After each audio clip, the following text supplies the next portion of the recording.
Greetings, citizens of the world. The White House have named Senator John McCain and CIA Director John Brennan as leakers of classified intelligence designed to undermine the Trump administration. Shortly after Trump was elected, and before he was sworn into office, Brennan participated in a series of leaks and smears that were designed to damage Trump before he officially took up office. According to the White House, both Brennan and McCain are part of a deep state smear campaign to undermine Trump and damage the Republican Party. Brennan, who at the time was CIA director, teamed with Senator John McCain to plant negative stories in the mainstream press to discredit Trump and undermine the results of the 2016 election, sources confirm. Just weeks after Trump's election, in early December 2016, the Central Intelligence Agency was the major source in a national Washington Post story linking the Russian government to hacking the presidential election to help Trump, according to CIA personnel with direct knowledge of the case.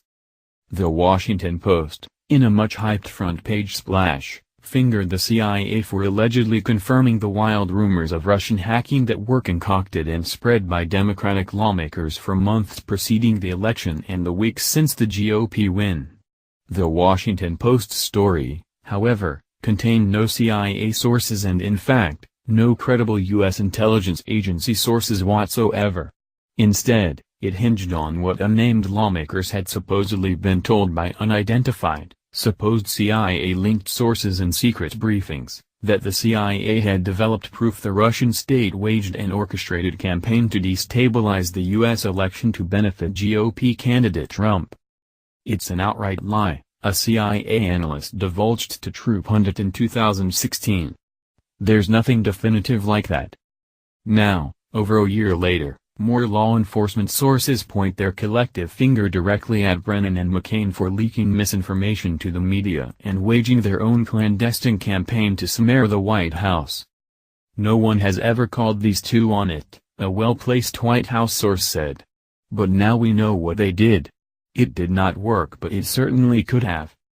At the time, multiple CIA sources denounced the Washington Post for knowingly reporting misleading national security intelligence. Intelligence insiders said no one in the agency or in the FBI, who is running at least one parallel inquiry, has ruled out a possible internal leak within the Democratic National Committee from actors inside the United States who funneled private DNC emails to WikiLeaks.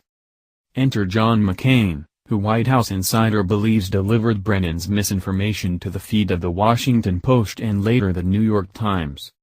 At the time, McCain took to the Sunday morning political talk show circuit, fueled by the Washington Post's thinly sourced yet highly lauded reporting. Senator John McCain implored President-elect Trump to look at the CIA Russian information which he said was credible. McCain, however, as the Senate Armed Services Committee chairman, had strangely never publicly disseminated such intelligence prior to the Sunday network talk shows. And no other elected officials have stepped up to echo his narrative or that of the Washington Post. Brennan and McCain were alone with their accusations and no one bothered to back them up. Even James Clapper, then IDNI director, walked away from the accusations, publicly stating there was no proof of what was published in the Washington Post. Even at the time, CIA and intelligence sources quickly countered McCain's claims as speculative at best, saying his information is simply not accurate and he, as the Arizona senator has done previously, was grandstanding for the media without knowing key facts.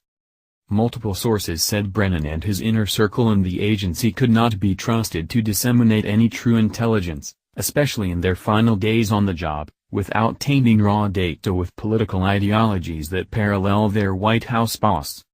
Now the White House insider said this is really the first proof Trump and his inner circle have concluded was part of a deep state smear campaign to damage the incoming Republican administration.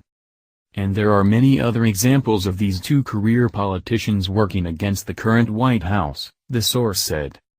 CIA personnel said any official information released by Brennan or the White House on this issue prior to President Barack Obama's departure from office should be discounted and tuned out as partisan white noise. A veteran Beltway journalist, Author and award-winning professor said very little has changed at The Washington Post since he worked as a Beltway journalist covering politics in Prince George's, Maryland. Sadly, he said, The Washington Post's recent practices are not the exception but the rule at the newspaper. They just make news up, fabricate whatever news was required at the time, especially when they were scooped or embarrassed by other publications, said Greg Morris. Sometimes they did it because they believed they were entitled. Nothing has changed.